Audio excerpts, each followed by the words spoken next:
오늘 이 새벽에 새해를 행하신다라는 제목으로 말씀을 나누도록 하겠습니다.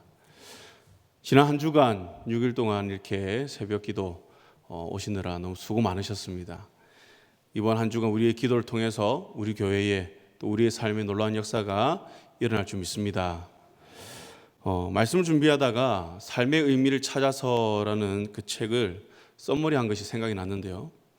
이 저자 빅터 프랭클이라는 이 심리학자는 이제 유대인입니다. 근데 2차 세계 대전 중에 이제 아우슈비츠 수용소까지 끌려갔다가 살아나온 사람입니다.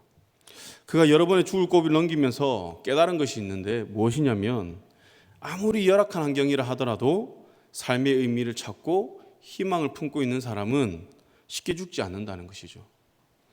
그러나 반대로 희망을 포기한 사람은 어떻게 되느냐? 얼마 못 가 병이 나서 죽기도 하고 가스실로 끌려가서 죽기도 했다는 것입니다. 특히 사람이 가장 많이 죽었을 때가 언제냐? 바로 크리스마스 이후라고 합니다. 왜냐하면 이제 크리스마스 때까지는 사람들이 희망을 품는데요. 이번 크리스마스 때는 나에게 새로운 일이 일어나겠지. 우리도 다 그렇잖아요. 그냥 성탄절이 되면 아무 이유 없이 기분이 좋고 뭔가 일어날 것 같고, 그런데 아무 일도 없이 그냥 지나가면 어떻습니까? 좀 허무해지기도 하죠. 이처럼 크리스마스 이전까지는 내 인생에 찾아올 그 변화를 기대하면서 이들이 희망을 품는다고 합니다. 그런데 아무 변화 없이 그냥 지나가면 어떻게 되느냐? 이들의 희망도 함께 사라지면서 그냥 낙심하고 절망하면서 죽음에 이르게 된다고 합니다. 이처럼 희망이라고 하는 것은 우리 삶에 큰 영향을 끼칩니다. 그리고 우리 삶을 지탱하는 큰 힘이 되기도 하는데요. 오늘 말씀 이 배경을 보면 이제 역사적으로 이 유다 백성들이 이제 모든 희망을 다 잃었을 때입니다. 이들은 하나님의 징계로 이제 바벨론 포로 생활을 하게 된다는 것을 이제 듣게 되죠. 그 말씀을 계속 거부하였지만 이제 거부할 수 없는 상황이 되었습니다.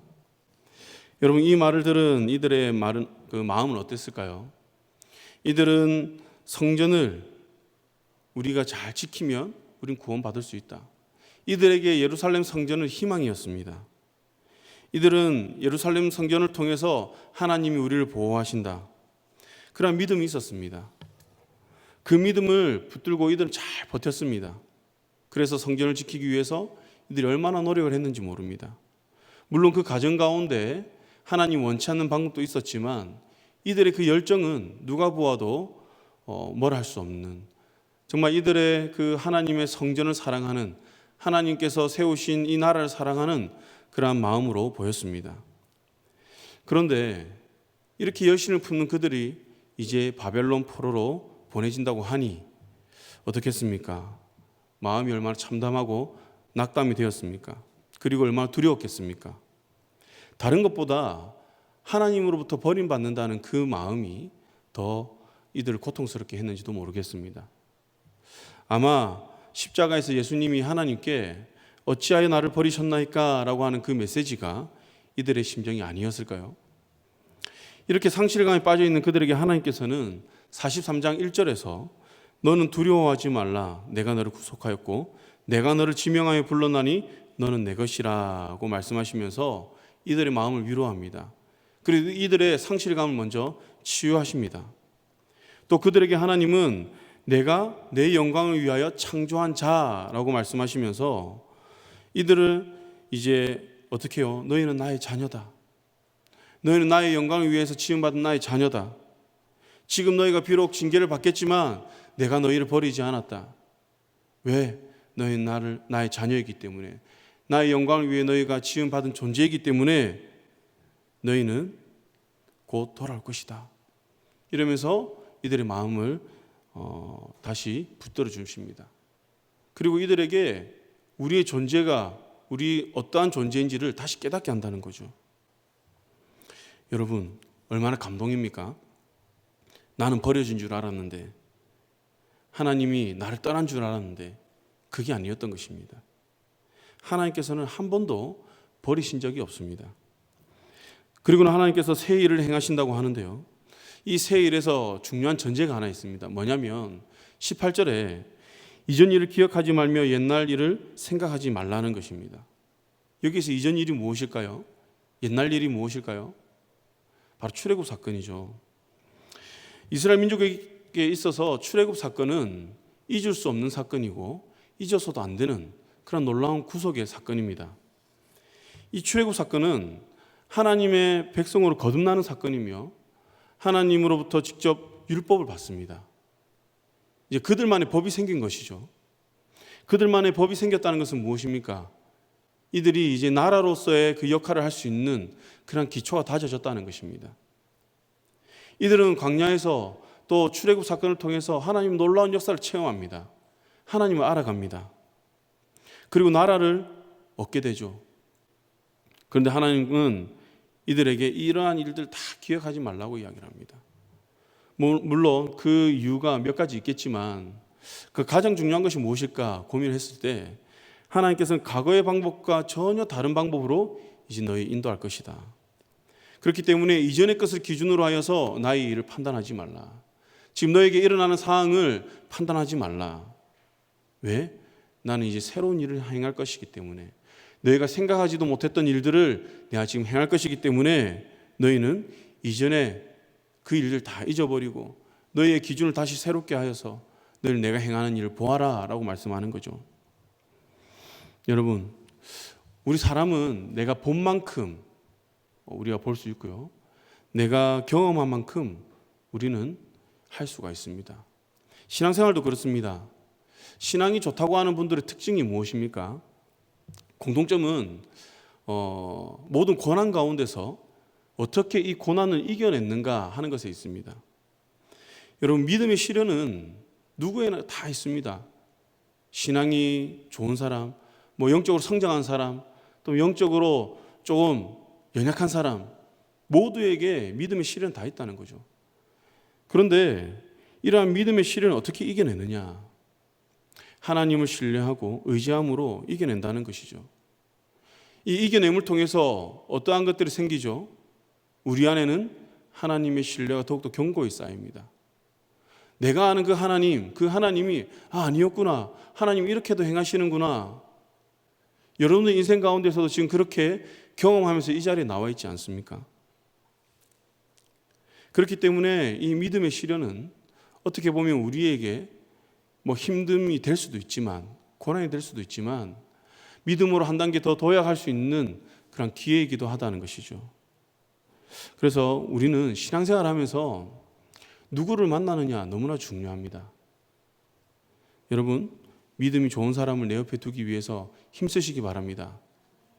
그리고 내가 그 믿음이 좋은 사람, 내가 옆에 두고 싶어 하는 사람이 될 수 있도록 여러분, 그런 믿음의 소유자가 되시기 바랍니다.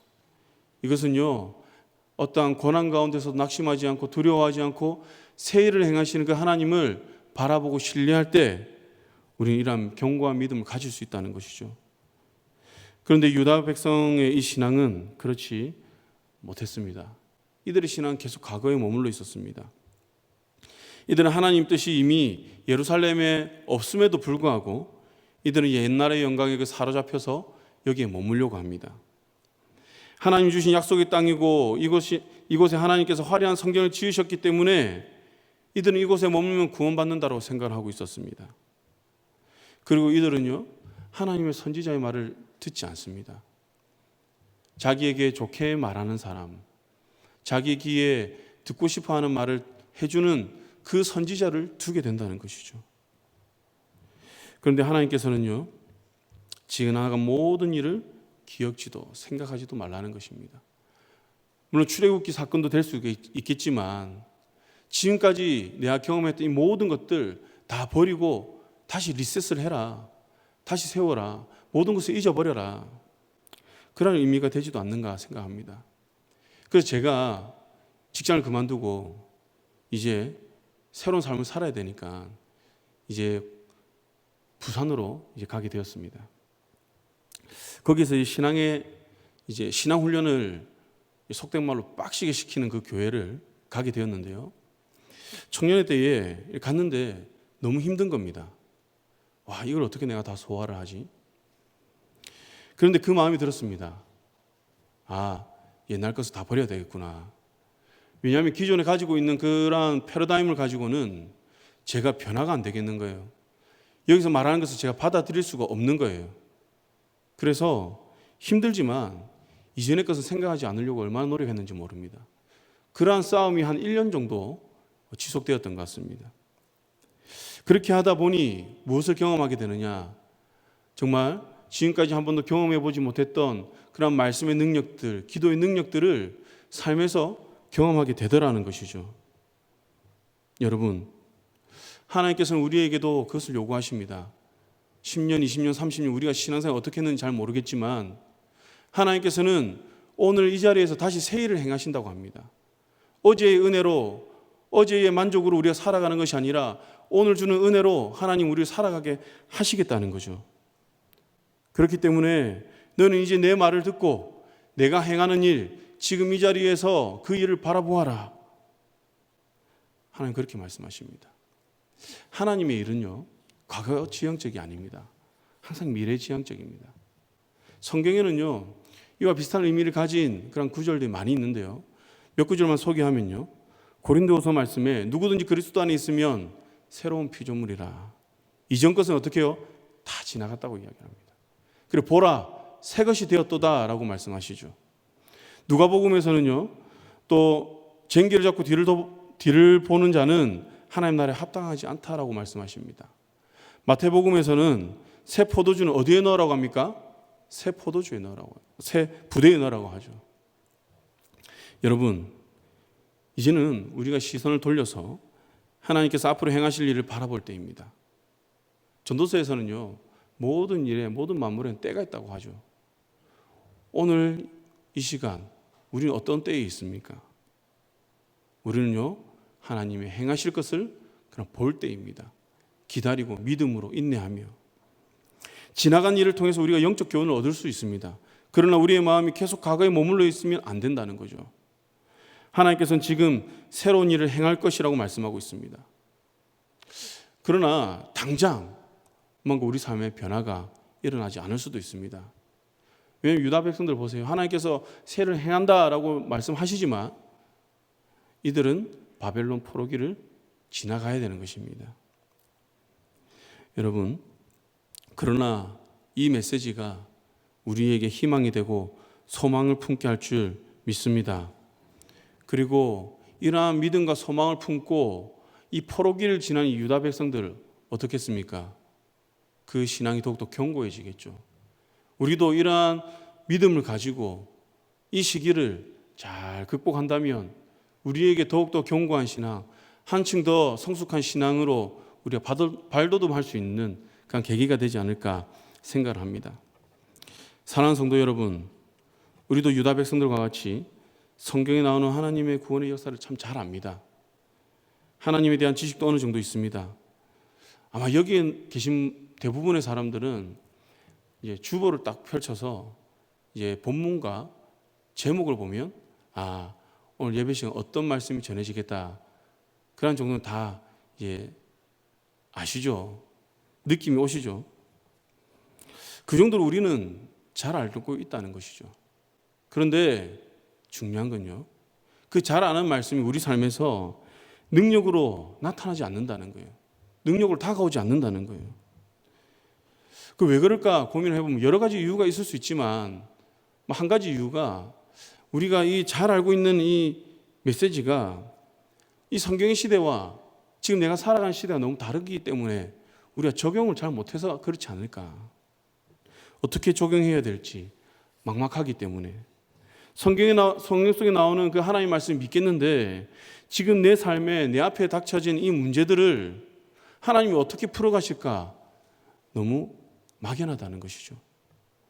보이지 않기 때문에. 새 일을 행하신다고 하는 이 메시지가 나에게는 전혀 새롭게 다가오지 않는다는 것입니다. 그렇기 때문에 우리는요, 믿음 생활을 하면서, 신앙생활을 하면서 낙심하고 불안하고 두려워한다는 것이죠. 근데 여러분, 하나님께서는 시공간에 갇혀 계신 분이 아닙니다. 애굽의 노예 생활을 하는 이스라엘 백성을 부르신 그 하나님은 지금도 우리와 함께 하는 분인 줄 믿습니다. 오늘 이사야를 통해서 백성들에게 새해를 선포하신 그 하나님이 지금 이 자리에서 우리에게 새해를 선포하시는 줄 믿습니다. 우리 교회를 비롯하여서 우리 성도님들의 삶에 새해를 행할 것이다. 하나님 그렇게 말씀한다는 거죠. 이 새해는요, 우리의 한계를 뛰어넘습니다. 그렇게 내 생각, 내 계획대로 되지 않는다고 두려워할 필요 없습니다. 그것은요, 곧 하나님의 뜻대로 되고 있다는 반증이기도 하기 때문이죠. 그리고 가장 중요한 것은 보라 내가 새해를 해서 내가라는 것입니다. 내가. 이것은요, 새해의 주권자가 누구인지를 나타내는 건데요. 하나님이 하신다는 거, 하나님이. 너희가 하는 게 아니라 다른 어떤 누군가가 하는 것이 아니라 바로 내가 한다. 내가 이 모든 일의 주권자가 되어서 나의 주권을 행하겠다. 하나님이 주권을 행하시는데, 창조주가 주권을 행하시겠다고 하는데 누가 그 길을 막겠습니까? 여러분, 우리 교회도 하나님께서 그렇게 행하실 줄 믿습니다. 물론 우리 교회 상황이 지금 보이지 않고 어떻게 계획을 세워야 할지도 잘 모르겠고 막연한 상황일 수도 있습니다. 그래서 좀 걱정이 되고 두렵기도 할 것입니다. 그러나 이제 내가 주권적으로 새해를 행하겠다고 하는 그 하나님 말씀 붙드시기 바랍니다. 두려워 말라, 내가 너의 하나님이다. 바로 하나님이 너의 하나님 되겠다.